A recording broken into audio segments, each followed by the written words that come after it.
Okay, well, how was all of your Thanksgiving holidays? Busy. Good. Oh, good. Well, this discussion leader questions said to ask all of us to explain the employment at will. And does anyone feel confident enough to explain what employment at will means? Well, I'm not super confident with all of the principles. I mean, there is a lot within it, but it seems like the employment at will is pretty unique to the United States. Seems like a lot of other countries have different ways of communicating labor relationships. But employment at will is basically saying that an employee can leave at any time with or without notice.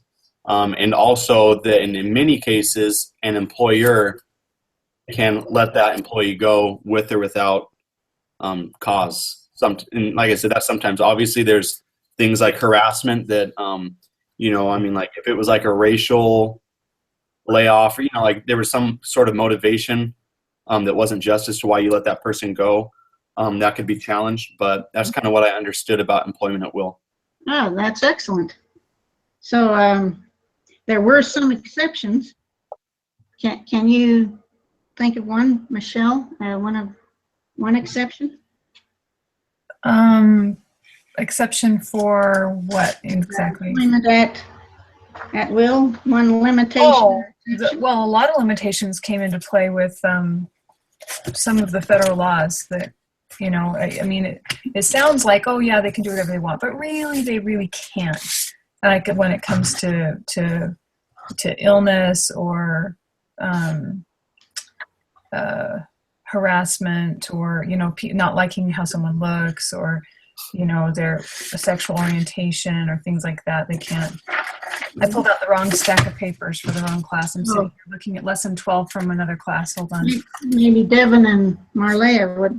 There was one that was breach of implied contract. Oh yeah, I remember that one. I don't mind. I thought this discussion leader put it in a clear explanation. It's for breach of implied contract. This is a contract between the employer and employee that is created by the actions of the employer.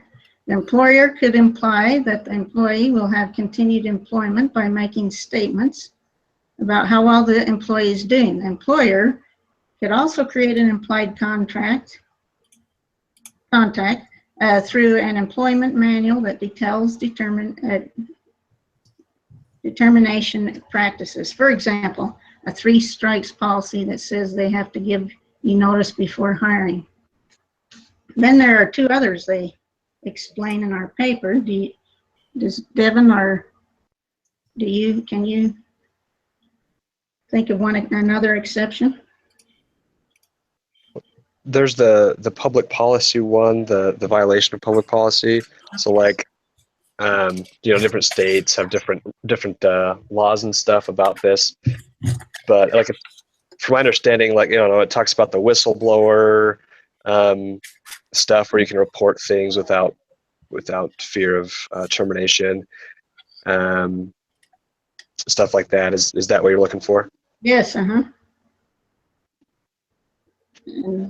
refusing to commit an unlawful act or serving on the jury or obeying a right. Like those ones. And like you said, the blowing the whistle. There's another one too. Breach of implied covenant of good faith and fair dealing. Somebody want to explain that, Joseph, or? I can take that. I thought that one was interesting where they would, you can't fire an employee to escape paying them. Like, it says to avoid paying a commission, or for taking sick leave, that's not, considered in the fair dealing. Yeah, they avoid doing what they agreed to do under the contract by terminating. Well, and they wouldn't even. I would think it's in the interesting word there is implied. That because you receive a commission and have received a commission, they can't fire you and then do it to avoid paying you your commission, because that is kind of an implied part of your job. It doesn't have to be written down anywhere. Mhm. And you sort of touched on that discrimination, all those statutes of like Disability Act and the age discrimination, and Title VII that covers race and national origin, gender, religion. So thinking of those exceptions, and the paper that we had to read, Two Tough Calls. Do you remember Terry and Phil? What impact does Terry have on the company's bottom line? Or Phil? What is their impact on the company's bottom line? Do they help the company or hurt the company? Is that It seems something that Marlena could answer? Oh, sorry, Devin. Go ahead. Sorry. Go ahead, Devin. Sorry about that. It seems to me like, especially Terry, he's the one that was like the scuba guy, right? And friends with all like the management. He seems like he's just not contributing anything. And I think he's the one that they give like projects to, like small projects or whatever, that if they fail, it wouldn't really matter. And so what contribution is he making to the bottom line? He's just kind of there taking up a salary, it seems. Pure cost, huh? What about Phil? Can Marlena answer that one? Is that an easy one to type out? Oh, there she is. Oh, so nice to hear your voice. Sorry. Okay, kind of what I thought. Looking from kind of a different perspective, if I was another employee in that company and I saw Terry or Phil and saw how they're kind of being treated specially because they weren't as good of a worker, and say I was a good worker, I would feel like that would make it hard for me to really want to be productive, because I'd be frustrated that the ones that they're not helping the company are the ones that are getting the most help. I think that they're kind of giving an atmosphere of, they're kind of wrecking the productivity. True, yeah.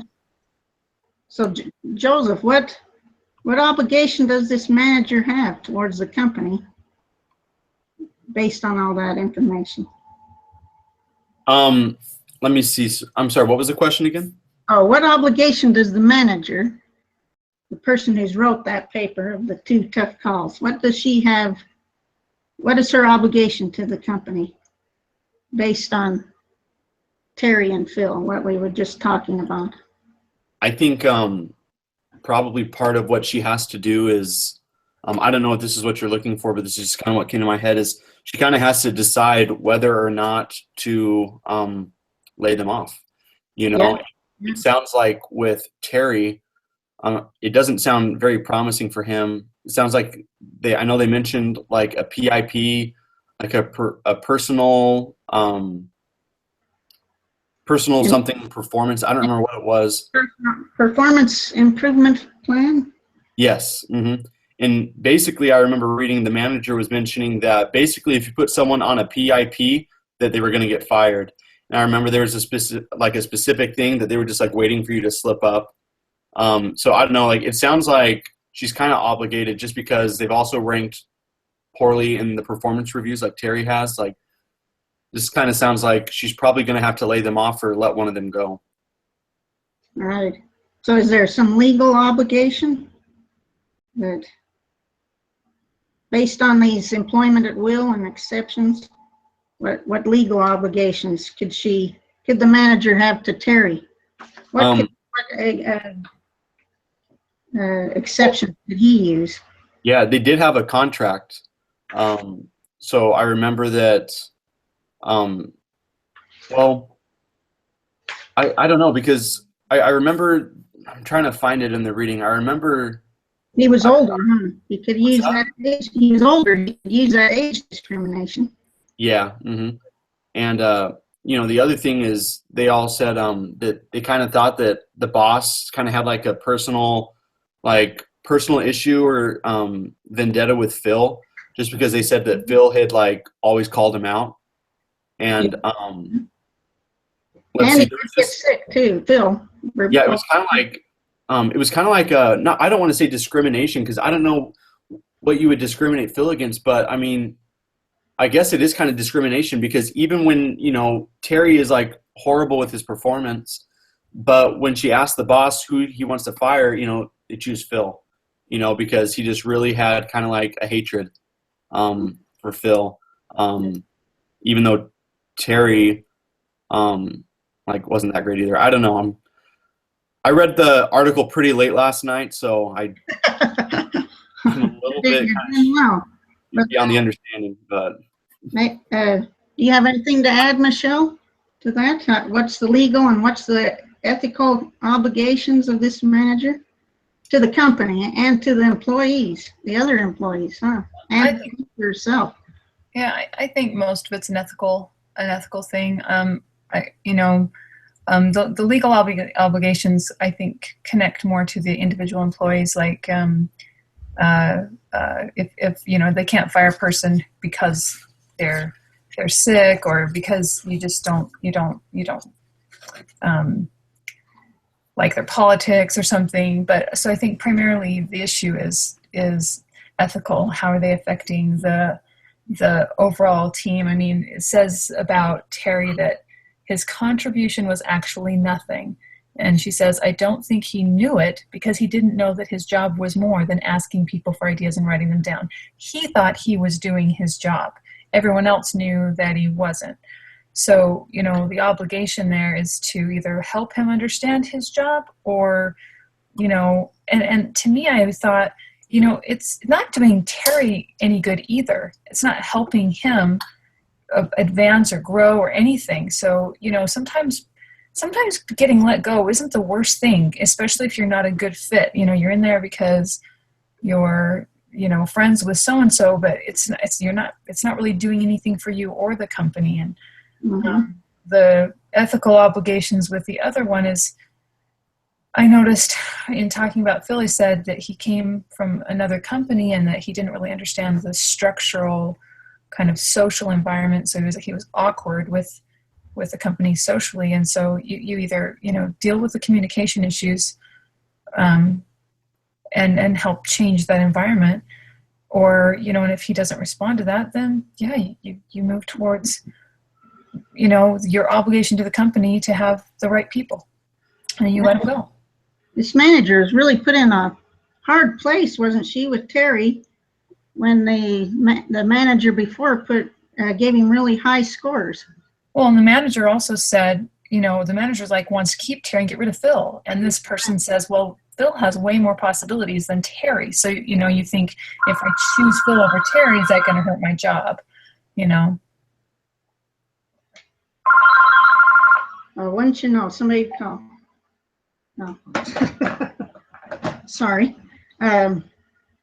Yes, and when Phil gets illness, that makes it difficult for their company too. All the groups rallying around him, and how do you fire someone when they're sick, huh? But Devin, how well was this company in this case doing with the HR practices generally? How do you think they were doing, and how they hire? And how they managed and gave feedback, this manager. How do you think on that, Devin? Well, like, I don't remember if it was you or Michelle that talked about how past managers had given, I think, Terry like high marks or whatever.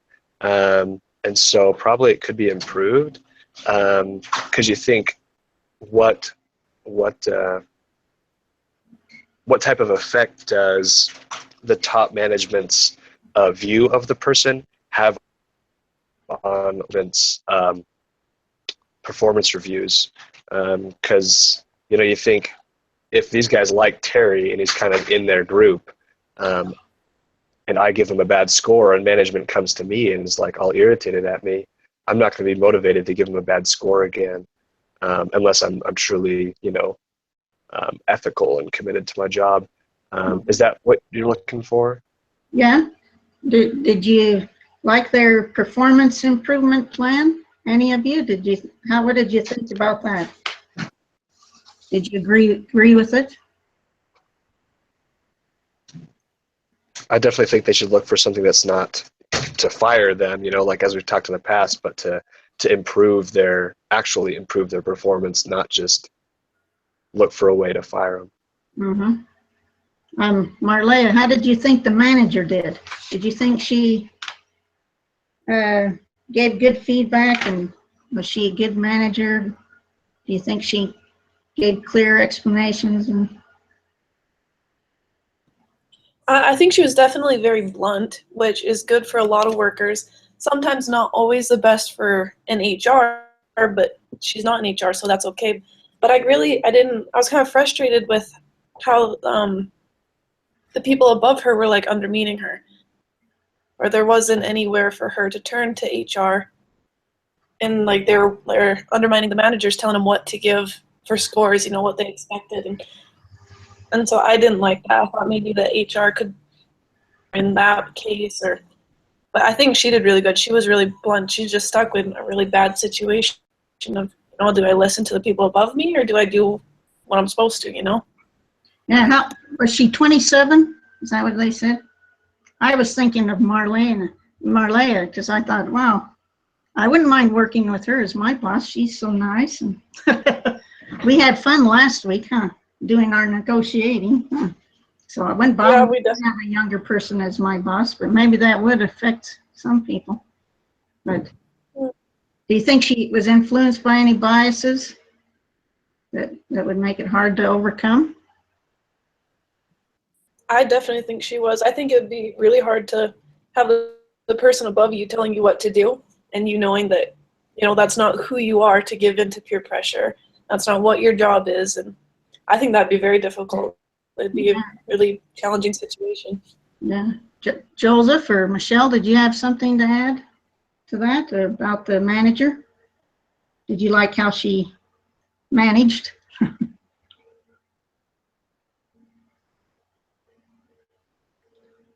Well, now we're eating up our time. I think I'm supposed to give you our final decision. Whoops. Did you hear? Did I lose everybody? No. Okay. Because we're supposed to have time to read the rest of the story, but let's each of us, we're supposed to commit to a decision about the manager and what she should do in respect to Phil. What about Phil? What do you think she should do with Phil? Should we say, Devin, what do you think she should do? Fire him or keep him? Work with him? Well, with Phil and Terry, between those two, I'd choose to fire Terry, but it's hard when you're like, so he hasn't known that he's been doing a bad job until now when he's going to get this bad score or whatever. And so there's kind of a dilemma there with, has he really been given a real chance at his real position? But with Phil, I feel like there's actual potential there. Even though he's still not performing high, he needs to, maybe he could get on a better improvement plan than the company has right now and actually improve. I feel like I'd keep Phil. But fire Terry? Yeah. Okay. What about you, Michelle? What about Terry? I actually, I agree. Terry's not contributing anything. Phil, there's possibilities with him. He's contributing. He doesn't quite understand the social culture, but that can be overcome. And you're really stuck in a bind with all of a sudden, dealing with the illness. You've got to wait that one out. As far as Terry goes, you're risking upsetting a manager, but I think that there's a lot more people that would probably appreciate the move. And I think probably Terry would be better off. Yeah, this company, what do they say? They only make $300,000 in a year to hold on to these two employees, huh? What about you, Joseph? What about Terry and Phil? What would you do about them? it would be a hard decision, but I think I would fire Terry. And I think the reason for that is because I remember reading the employee vignettes like way back in week 6. And I remember that there was a person that kind of had a similar situation to Phil, and kind of being a smaller company, a company that isn't huge. One thing you don't want is you don't really want a lawsuit. I think that they could easily fire Terry off of, performance issues. I mean, I don't think there's anything that I think they would kind of be in the right to let him go. Whereas with Phil, there's a lot of like things that he could challenge the company on, and that's one thing that I would be afraid of. It says that he had been with the company for 6 years, and that it had been a policy that if you don't get promoted after 3 years, that you got fired.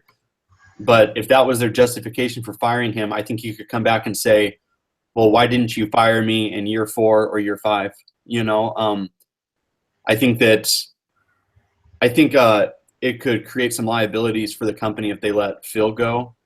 Whereas with Terry, I think it's a safer option, just from the company's outlook. That's my opinion. And what message does it send to the other employees if you fire Terry or keep Terry? What does that say to the others? But boy, this computer's an old one. That fan is really loud. Can you hear just the fan, or can you hear me? But Marlea, I didn't ask you. What do you think about what should she do for Terry or for Phil? And are there some creative options that might work? I pretty much agree with everything that everyone said. It's hard because, Phil got sick, but I still think that he should be the one to go. I don't know how she'd go about doing that to make sure it's done correctly. But I'd give Terry, it would be really, really hard because there's people breathing down your neck, but I would still give him the score that she was saying to, the one that he deserves, and try and work with them, but I don't know. That's kind of what I was thinking. Yeah. Are there any other alternatives to firing Terry? It's hard to fire friends. Well, I figure he's had enough time. I don't. Yeah, I think if you give him any more time, I agree with Joseph. It just starts to get more complicated, and you end up with the implied, why now kind of thing. Mm-hmm. Okay. Well, we're now supposed to read the part 2. Have I kept you too long? Have all of you read that? It says to give you 15 minutes to read that. It says to give you a password, but I was able to bring it up. Were you able to bring that up? The 2 tough calls, part B.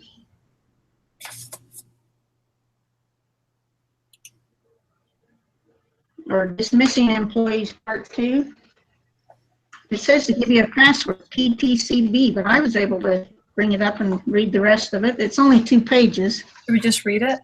Yeah, do you want to just read it together or stop and read it? Do you have it printed out? Yes. So I'm good if you want to read it. Okay, you like my voice? or the others if you wanted to stop and just read it on your own.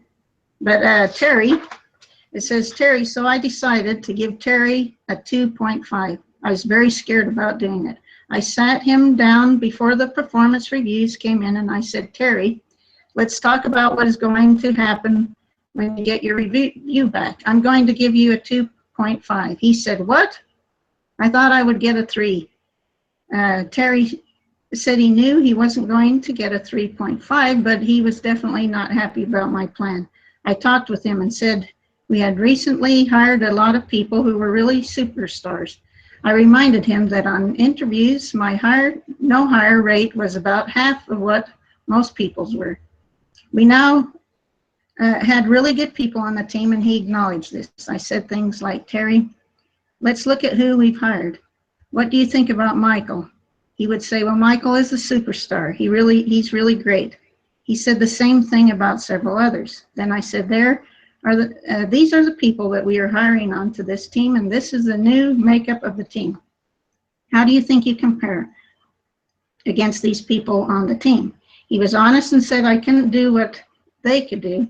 And I said, do you want to be constantly on the edge? You know, there's a forced curve here. Do you want to be on a team where you're the weakest link on the team? Is that good for your career? Then I added that if I was on the team and wasn't one of the top performers, I wouldn't want to stay on the team. And I said I would feel like I was spending all my time floundering.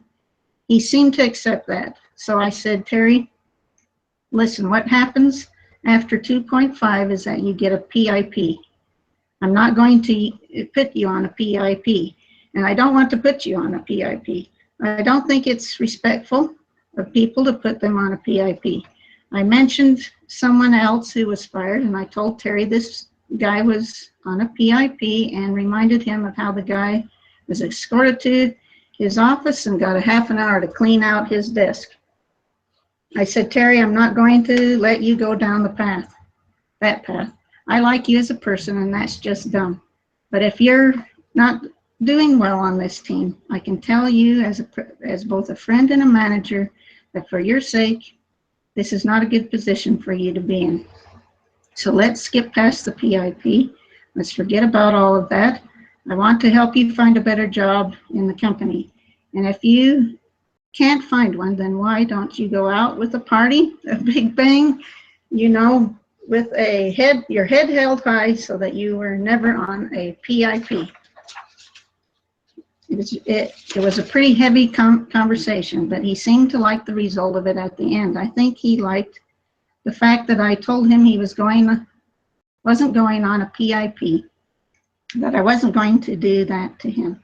He asked how long he had, and I said, well, we will both know when you've had enough time to find another job.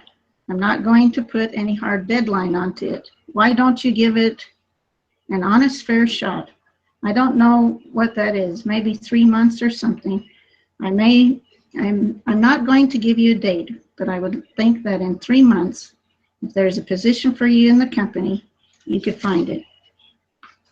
I told my boss what I was doing. Terry spent time looking for another job, but everyone would go and ask his peers about him, and none of them had any good feedback about Terry. So he couldn't get another job in the company. We had a big party for him. He wrote a letter to everyone saying that he was moving on to spend more time on scuba, which was his real passion. Eventually he got a job in an engineering company and was promoted to manager. I heard he was doing a great job there because it's pure engineering math and equations, which didn't require analytical decision making. He considers me a friend and we keep in touch. That's amazing. That's my comment. So that is what happened with Terry. So on to Phil. Let's see, letting Phil go would have looked like we were firing him because he had been sick. Plus he had been sick, and you don't hire a guy like that. You don't fire a guy like that.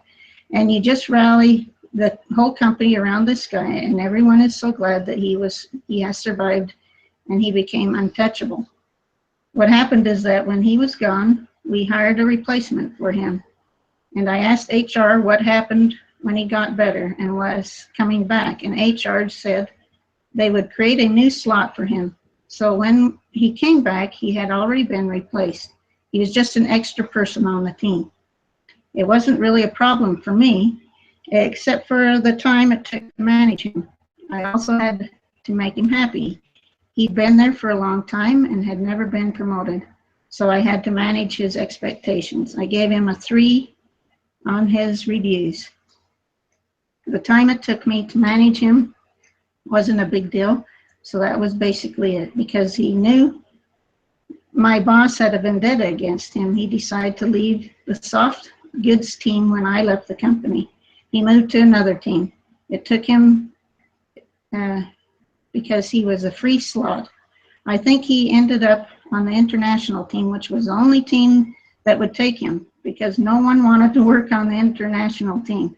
Their job was just to take the basic product and make it French friendly or German friendly. We continued to be friends, and I kept I heard he kept getting threes. About a year later, he was diagnosed with inoperable brain cancer, and then he had to leave the company for good. He died not too long after that. I thought it was interesting that the manager left the company too. So here are the questions we have to answer. How did the manager do well? And did you agree with how she handled that? And what did she do that was effective? And what did she do that was not effective? So, Joseph, do you want to answer? Were you able to hear me okay? Yeah, I did. I really liked how she kind of had him like do a soul search, and I remember, I think it was like 1 or 2 weeks ago, we learned about people taking like paid time off to think about their future with the company, and she didn't necessarily give him a day off to think about it, but she kind of nudged him in the direction of what she was thinking. I thought it was respectable that she didn't put him on PIP, because we know, in earlier parts of the article, it said that she didn't really agree with that. And I just thought it was a great opportunity, not only for him, but obviously for the company as well. I think there's a lot of, excuse me, I think there's a couple other principles, that technically kind of saved the company as well. I remember reading in one of our readings this week that one thing that people don't think about when they fire someone or lay someone off, for things like this, is sometimes the severance pay that's involved. So, there was no severance pay. He was able to take 3 months or so to look for another job, and he ended up later on down the road finding a job that, really kind of fit his personality. So I think she did a great job at kind of coaching him and giving him, the opportunity on what to do. Yes. Devin, how do you feel about it? How was she effective or not effective? Oh, Devin's not here anymore. Shoot, I missed him leaving. He was on his phone and his phone died. Oh. And so he heard half of the solution probably, huh? Yeah. Oh, so Marlea, how do you feel the manager was or not effective? I thought it was really interesting because all through like the first readings, she was super blunt and kind of harsh, through all of it, which was kind of entertaining to read.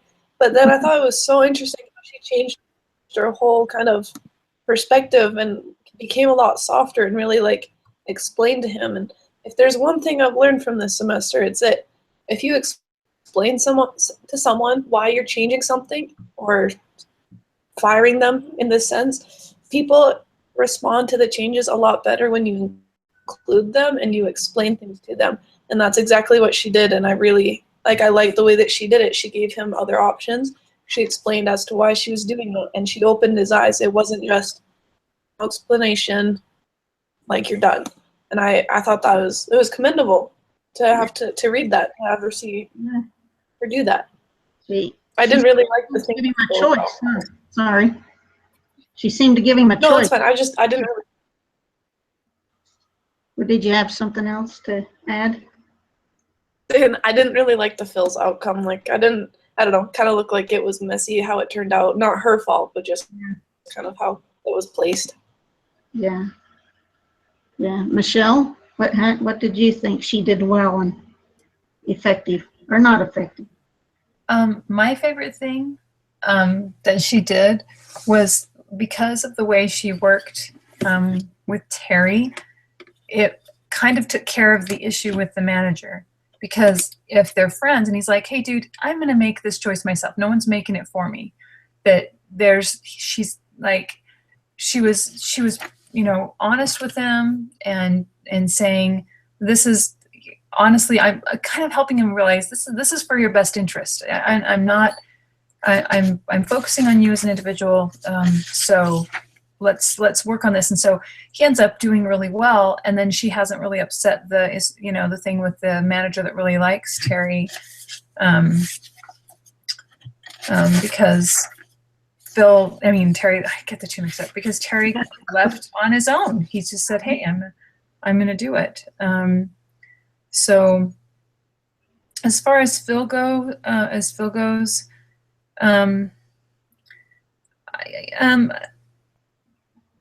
I think they were, kind of a rock and a hard place, kind of thing with him being sick. But let's see, I wrote some notes. Hold on.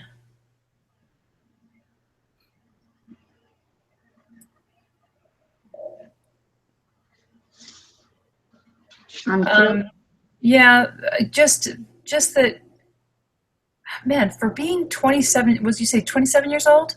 Yes. For 27 years old, she had a lot of really great social insight into the workplace and, kind of trying to understand where things work best and how people work. And, the thing with Phil, I agree with Marlea, was a little messy trying to figure out where he belongs. But like I said, they were stuck with that, he's ill and we care about this as a person, as an individual. And then, they kind of had to let that slide a little bit, let him kind of bump around a little bit. And then it turned out, that the relationship was still good. He eventually dies, but I can't imagine how hard it is. I mean, we're sitting here reading a case study like, we see what happened before and we see what happened after, but I don't think I personally appreciate how much value there is in this person's ability to communicate and maintain relationships in a very difficult situation.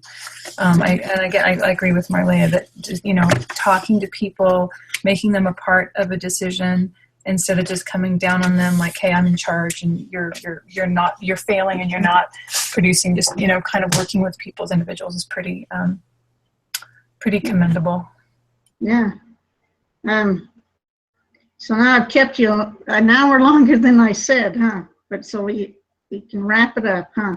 What I have to do. It's only been an hour. We're good. Okay. For my assignment, I'm supposed to write a recommendation for Terry. What should I do? That's what I have to write.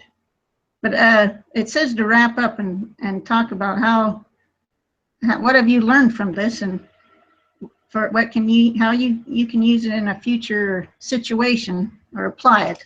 That's the right word. How can we apply it when we have to make future decisions about terminating someone? What have you learned?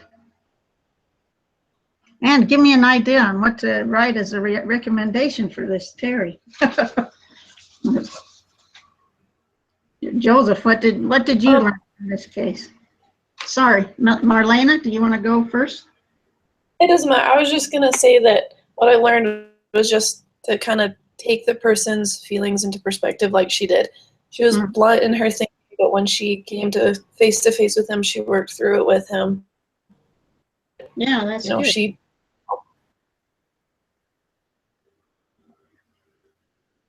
And Joseph, how can you apply this in the future?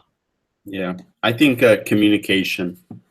So obviously we have the principles of, being on their same emotional level and, kind of sympathizing with them. But one thing that I read, earlier this week, and one thing that was obviously really clear to me in this case is the importance of her communication and how it kind of diffused the situation. Potentially you're going into kind of a situation that could turn hostile. No one wants to hear that they're getting let go. And I know she worried because I know she said he kept like a gun in his car, and she was worried that he'd go crazed and, do an office shooting. And she did a really good job at communicating. And by communicating so clearly and truthfully with him, she really just kind of diffused the entire situation. So I think that's one thing that I learned, is that communication is really, really important, especially like face-to-face communication. You don't want to send someone a nice email when you're letting them go. You want to show them that you have respect for them and that you do have, that you do care. And obviously I think it works better if you do it, in a face-to-face setting.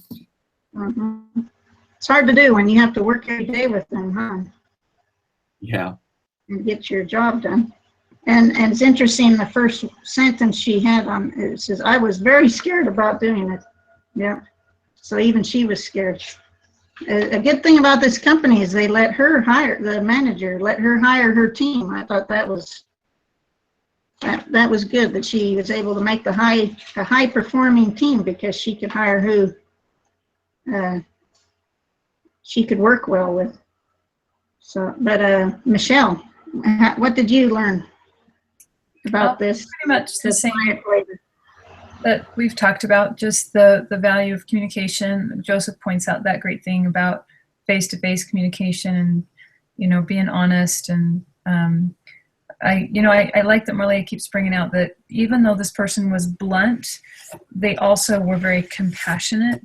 That maybe, you know, she described herself as blunt, but I think refreshingly honest would probably be a better description. You know, and honest with herself and honest with the people she worked with, and that's part of her success. Yeah. So now that I have to write a recommendation, how do I give a positive letter for this Terry? Are you supposed to write it as this manager? Yes. I guess you're going to have to be refreshingly honest. Yes.